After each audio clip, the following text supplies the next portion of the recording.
we put out all those results.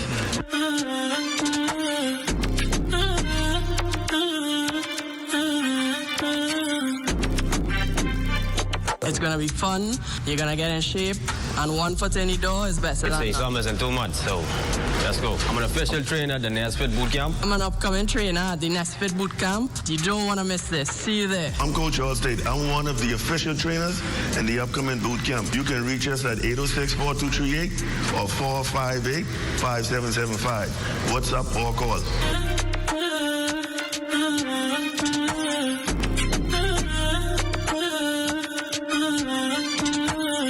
Did you know that if a fire starts in your home, you may have as little as 2 minutes to escape? Keep your family and home safe with these few fire safety preparation and prevention tips.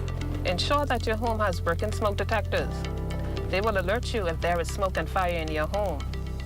Install a smoke detector on every level of your home, inside each bedroom and outside each sleeping area.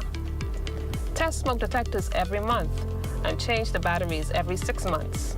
Home fires can spread rapidly, and every second counts. Create an escape plan and practice it with everyone in your home. Make sure everyone can safely escape in less than 2 minutes. Keep escape routes as clutter-free as possible so no one trips or falls on the way out during an emergency. In addition to smoke detectors, fire extinguishers is an important device to have on hand. To use a fire extinguisher, remember the acronym PASS. Pull the pin, aim the nozzle, squeeze the handle, and sweep from side to side at the base of the fire. We must all do our parts to ensure that our families and homes are safe in the event a fire occurs. On behalf of the Commissioner of Police, the Director of Fire Services, and all officers of the Fire Department, let's work together to help prevent fires, because fire safety is everyone's responsibility, and the life you save may be your own.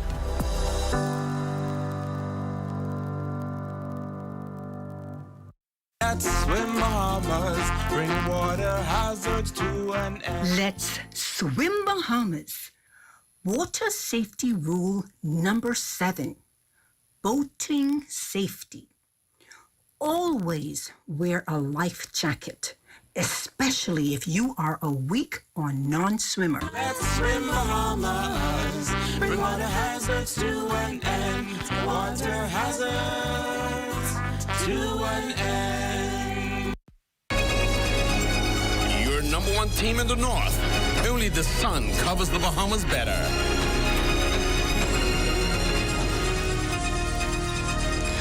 If you're just tuning in, once again, Prime Minister Philip Davis has announced that he will advise the Governor General to dissolve Parliament on Wednesday, April 8th, 2026. Writs of election will be issued on Thursday, April 9th, with the country heading to the polls on Tuesday, May 12th.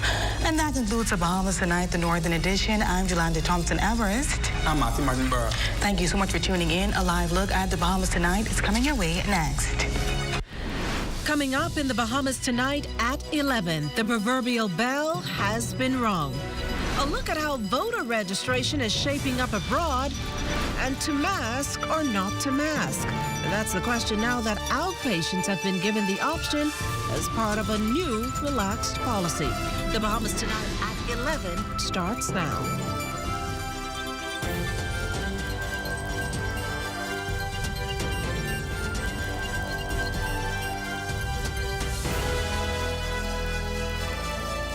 Good evening, everyone, and welcome to the Bahamas Tonight at 11. I'm Makush Lapinder, sitting in for Corval Pyfram.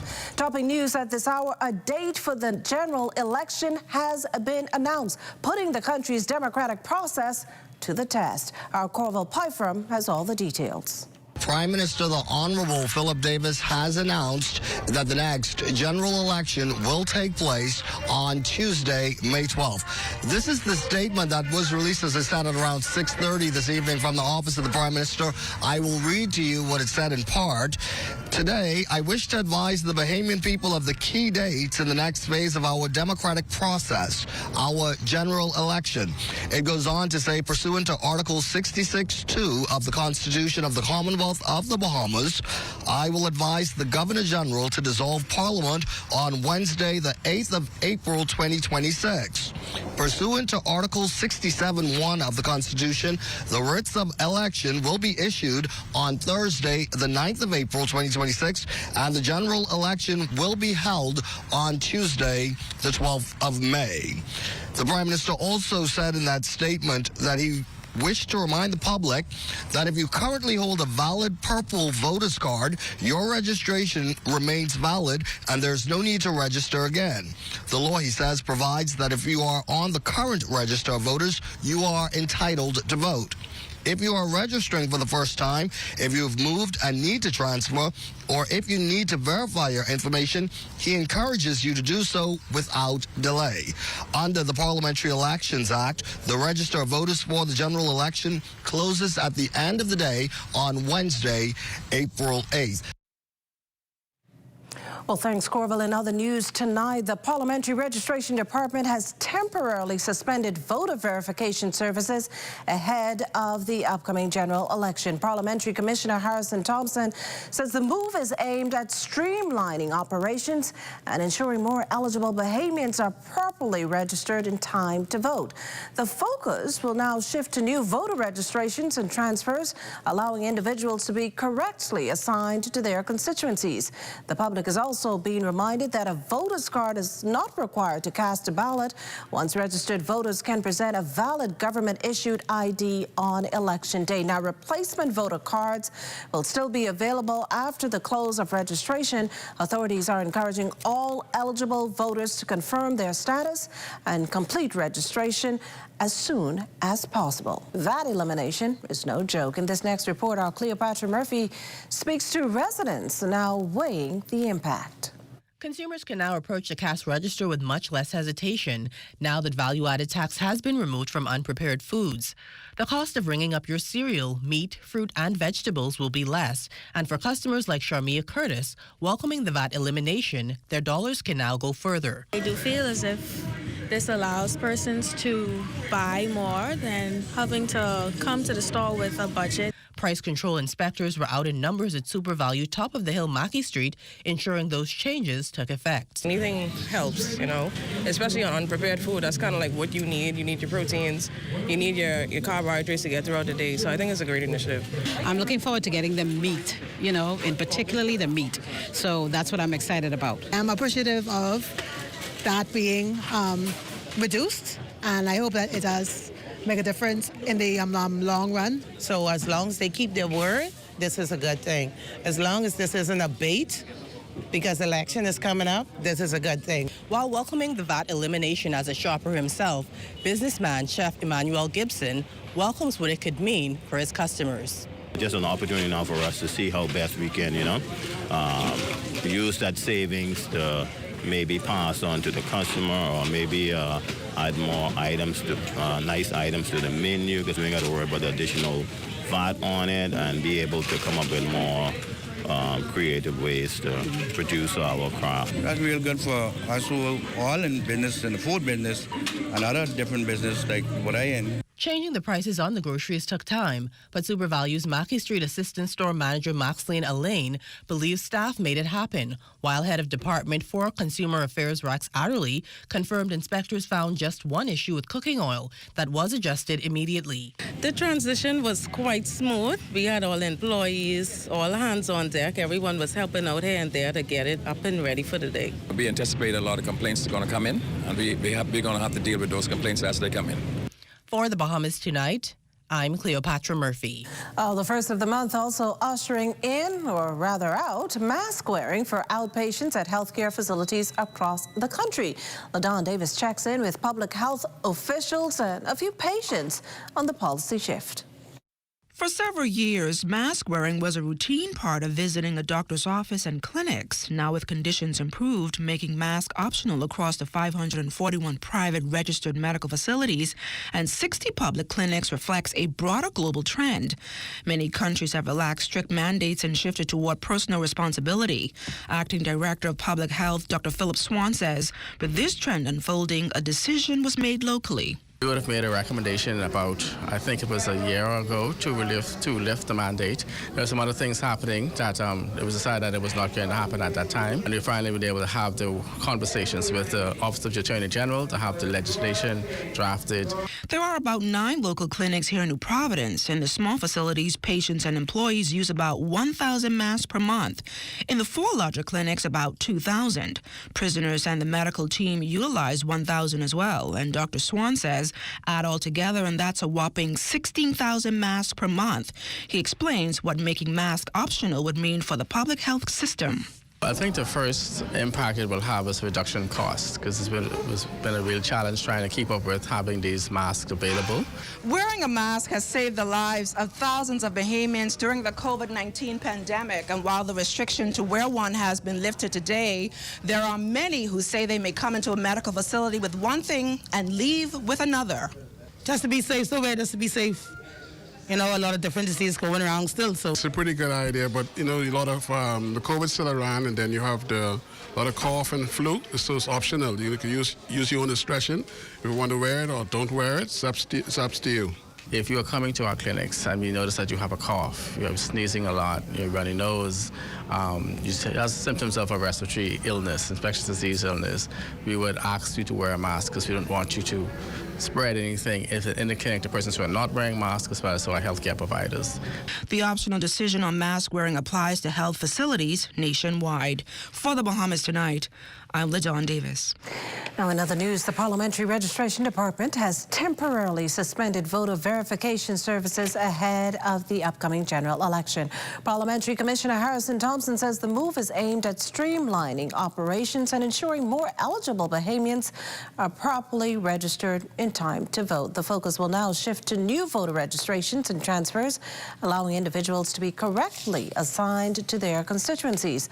The public is also being reminded that a voter's card is not required to cast a ballot.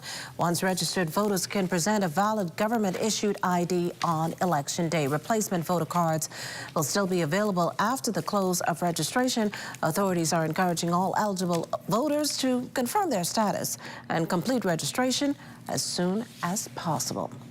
Meantime, interest among Bahamians living abroad in registering to vote appears to be growing now that Parliament has been prorogued and the general election is imminent. Consul General of the Bahamas in Atlanta, Anthony Moss, says there's been a significant uptick of Bahamians calling into the diplomatic office to find out information about voter registration. Today we are available to receive those persons. We have the necessary documentation to assist them with, but we have not registered anyone as yet. A valid passport is required. We are open from 9 to 4 p.m. to receive those individuals, and we will be open again next week to provide those services until the House is dissolved.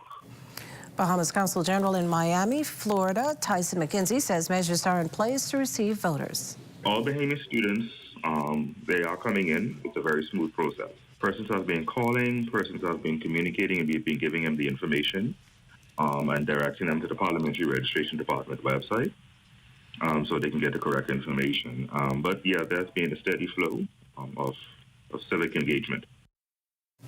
Still to come, LPIA preps for a busy Easter holiday weekend. You're watching the Bahamas Tonight at 11. There's more news in a moment.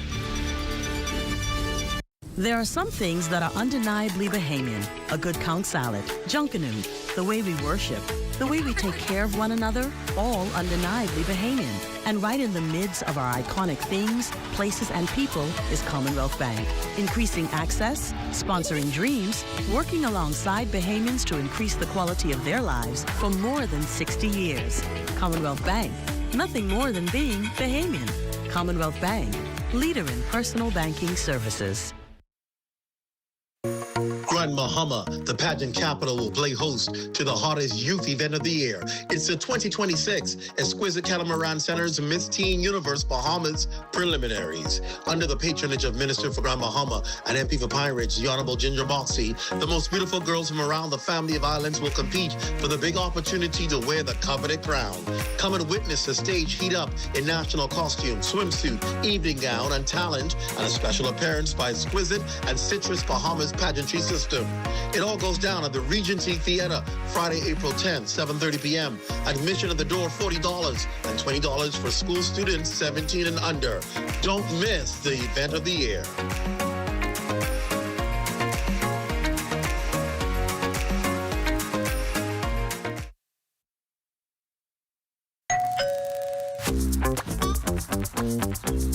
Wait, where you grabbing all these pizzas, boy?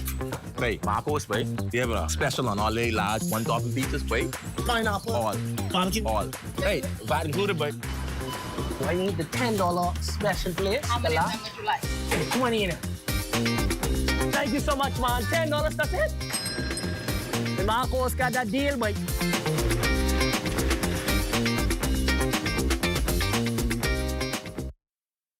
Well, since embarking on its highly ambitious and equally touted Family Island Renaissance project, the Davis administration has started major work at airports across the country.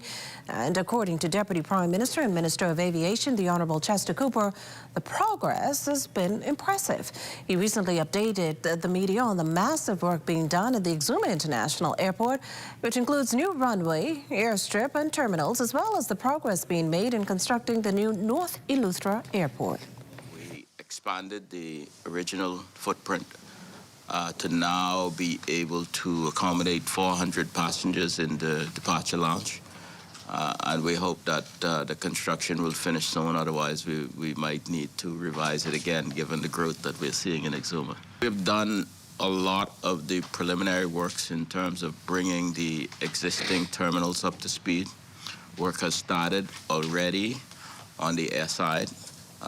Last I was there a week or so ago, there had been clearing on the eastern end of the runway, and that work is progressing as well. We also got an update on the status of the Grand Bahama International Airport, a project that's seen its fair share of false starts, delays, and other setbacks. As you would have imagined and appreciated, the airport flooded many times, and therefore we had to get sufficient environmental geotechnical studies, and I think we're at a point that you should see active construction on the site real soon. Back here in the capital, the Nassau Airport Development Company is preparing for an uptick in travelers at the London Pinling International Airport over the next few days. We're told between 80 and 85,000 passengers are expected to pass through the airport this Easter holiday weekend, slightly higher than last year. NAD's Vice President of Operations, Jonathan Hanna, says measures are in place to deal with the increased traffic at LPIA. To manage the rush, we have been working closely, like I mentioned, with all of our key stakeholders to ensure that staffing is increased across all of the various terminals. We are deploying additional guest service ambassadors to assist with passenger flow, questions, queue management, to ensure that we have additional resources in our baggage areas, at our customs hall, our immigration areas, because we want to make sure that travel is as efficient and passenger flow is as seamless as possible. And speaking of the holiday weekend, while many Bahamians prepare to observe Good Friday with traditional fish and buns, fish vendors are busy balancing high demand with challenging conditions at sea. Shaquille James has the story. As Good Friday approaches, seafood demands across the Bahamas are climbing. But at Montague Docks, vendors say getting supply to match the demand hasn't been easy this week. But apparently we catch the bad weather before, and we brought in these fresh fish, as you can see.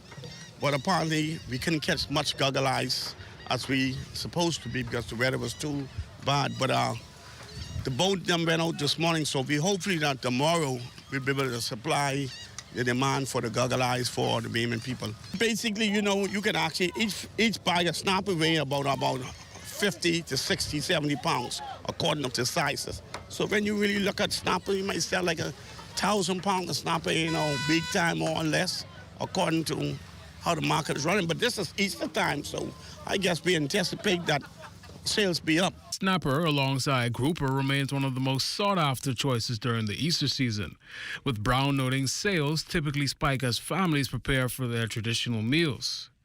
But while demand is strong, fishermen say maintaining steady supply depends heavily on conditions at sea, something that can quickly impact both catch and cost. The challenge is this. As the weather is gas, but as the weather bad, you burn more gas. The weather good, you run more on a smooth level. So basically, you go so for 3-4 days, and the weather good, you can bring in a good catch, $10,000, $12,000 catch. You know, then if you retail it, once you pay with the whole crew, you're all right. You might be able to pay 1 or 2 bills. Despite the challenges, vendors remain hopeful that improving weather conditions will bring in the catches needed to meet the Easter rush, ensuring that a long-standing tradition on Bahamian tables is uninterrupted. For the Bahamas Tonight, I'm Shaquille Dames. Well, good job there, Shaquille. Amajal Knowles has a look at what's coming up in sports. And the Lakers are continuing to roll. Details of that story and more coming up in sports.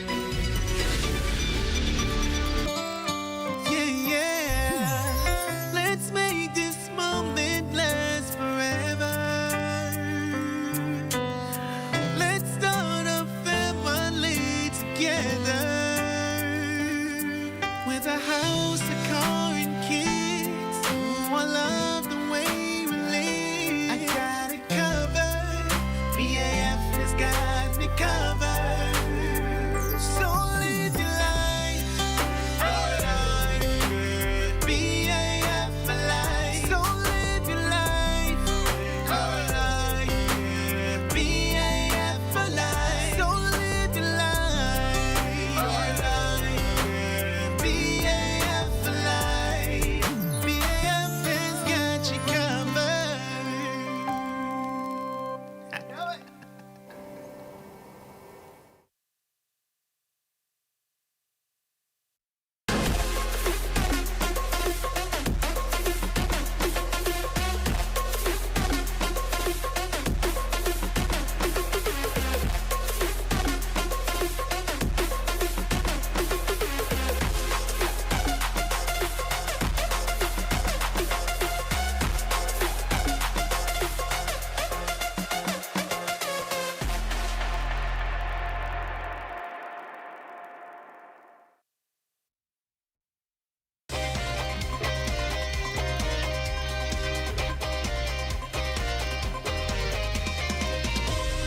Welcome to your Wednesday Sports Check, everyone. I'm Amajal Knowles, topping sports. It's set to be a busy sports weekend this Easter holiday. Among the events, a clash between the two biggest youth baseball leagues in the country, Freedom Farm and JBLN, is set to face off this weekend in a matchup they deem the Clash of the Titans.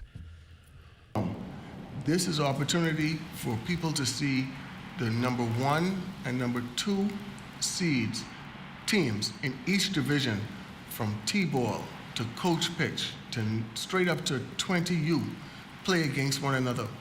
This opportunity doesn't happen too often. Literally only happens for teams to play each other. It only happens once a year, this tournament. And so this is exciting news. This is huge in the fact that now you have an opportunity for teams to see who is the best team in baseball, at least in Nassau, between Freedom Farm and JBLN. Excited once again and this year we're actually hosting the entire tournament. We decided this year, in collaboration with our partner Freedom Farm, that we will be exchanging venues every year. So this year will be at JBLN, next year at Freedom Farm, and we're gonna have our Clash of the Titans. The biggest leagues in the country will go head to head, and at the end of the day, someone will have bragging rights. So this Saturday at the JBLN Field of Dreams, don't meet us there, beat us there. Games start at 9 a.m. From the association, DeAndre Ayton and the Lakers continue to roll, winners of 4 in a row and 9 of their last 10. Ayton posting 18 points, going 8 of 13 from the field, along with 9 rebounds, 1 assist, 1 block, and 1 steal. And the Lakers' 127-113 win over the Cleveland Cavaliers. It was Ayton's best scoring effort since March 12th, as he moves past a back issue that sidelined him over the past few games. He spoke about the switch that the team has flipped over the past month. A lot of togetherness, communication. You know, we create a certain terminology out there playing in these battles where, you know, it's next man up and you have your brother's back. You know, you're playing for each other and you're defending for each other. You know, ever since we turned up our defense a little bit more and on the effort, and, you know, offense has been a lot more funner as well. You know, letting the defense, you know, start our rhythm on offense and just set the tone of these games. From the G League, Franco Miller Jr. erupting for a career high point total in the Santa Cruz Warriors season finale. The Warriors would fall 134-116 to the Texas Legends in their final game of the regular season, but Miller would pour in a career high 35 points off the bench. Despite the defeat, the strong performance by Miller Jr. provides a positive note heading into the offseason for the club. Miller Jr. finished the season averaging 9 points, just under 4 assists, and 3 boards. Less than 7 months after electing a new executive team, the GSSA carried out a by-election to reappoint Varel Davis as its president over the weekend, along with a new executive team for the next 2 years. The elections were held at the government high school. Davis would take over from former President Van Dyke Bethel, who was appointed last September. Now her team will include Chalmers Smith as first vice president, second vice president Ann Bullard, secretary LaCarsha Swain, assistant secretary Tyrese Curry Davis, treasurer Fiona Tucker, and assistant treasurer Danico Bowles. And that's been a look at your sports on this Wednesday. I'm Amajal Knowles, signing out until tomorrow.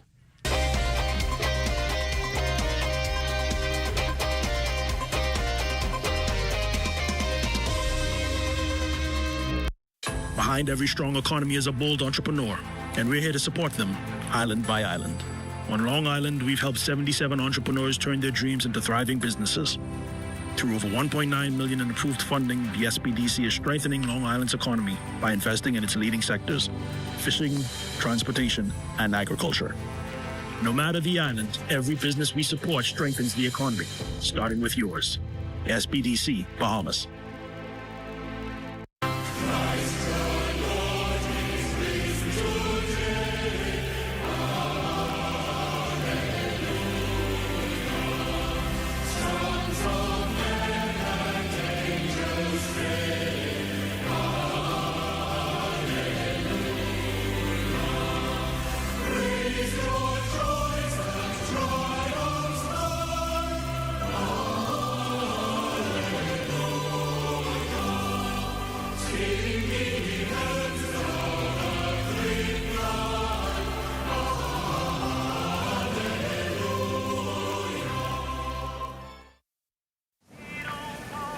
Hey, y'all, what's up? Hey, what's that? What y'all getting? Listen, I've been waiting to march down some lobs here. Hi, I'm Matthew. I will be you guys' waiter today. Can I take your order? Oh, I've been queuing for some grouper tread.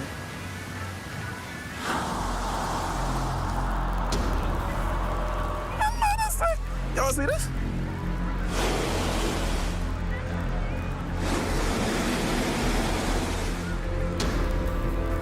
See, this ain't gonna work. Where the fish gone, though? But how, though? Don't leave our children with no fish in their future. Protect our sea. Protect our way of life. Protect the Bahamas. To learn how you can help, find us on Facebook at Bahamas Protected. See the future.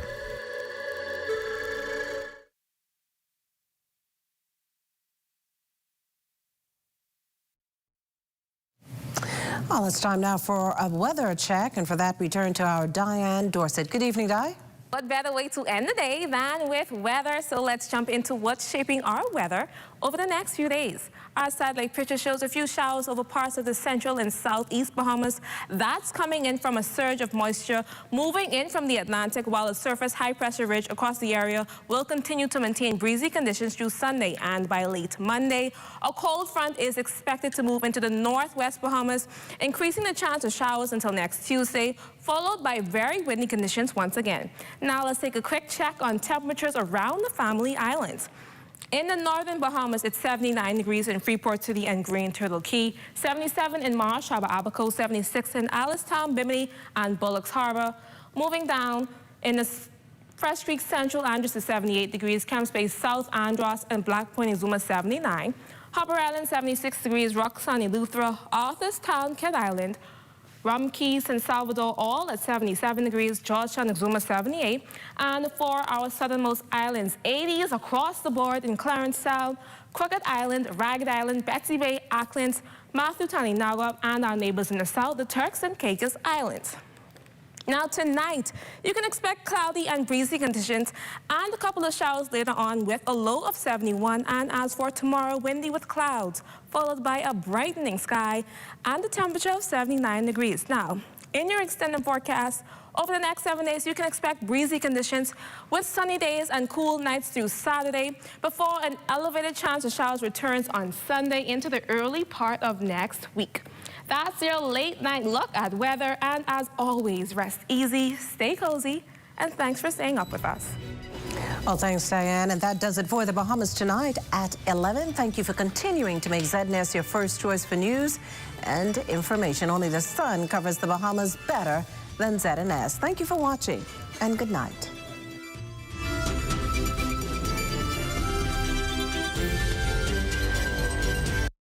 At the 66 Steps, I'm Matea Cunningham. This is ZNS.